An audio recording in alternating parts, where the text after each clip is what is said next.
You hadn't had too many close matches throughout the year, and then when you get in a three-setter like that, it's hot, you're cramping. Yeah. What are you thinking?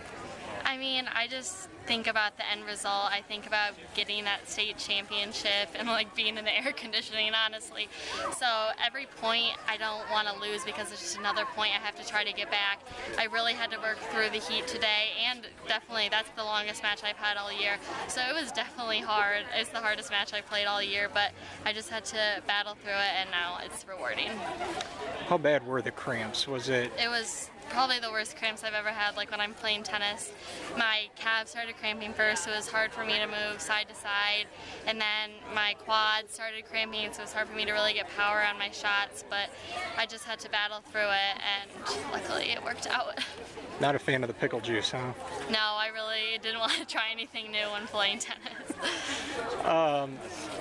Talk about the first game of the second and third sets. 3 or 4 deuces in each of those games. Yeah. How big were those? Those were huge. I think deuce points give an individual momentum, and so if I can win a deuce point, I can have momentum into the next game, and I think just winning those deuce points really boosted my confidence and just like got me going through the hard times of cramping and the heat and everything. It seemed like maybe you changed your approach a little in that third set. You came to the net a little bit more. I did. You know, just with the cramping, I just wanted to get the points over with faster. So whenever she would give me a short ball, I would try to really take advantage and take my spot at the net to try to put the balls away instead of getting into really long rallies like I was in the first 2 sets. First set, I think you were broke 3 times, and then it seemed like you were a little better with your serve in the second and third set. Yeah, I definitely think. I don't think I double faulted that much in the second or third set, and I did in the first set. Just my serve wasn't as consistent as it was throughout the whole tournament, but then finally I got back in it, and I was able to break her serve a couple times also. Third set there, you're going back and forth on serve, knowing you just needed a break.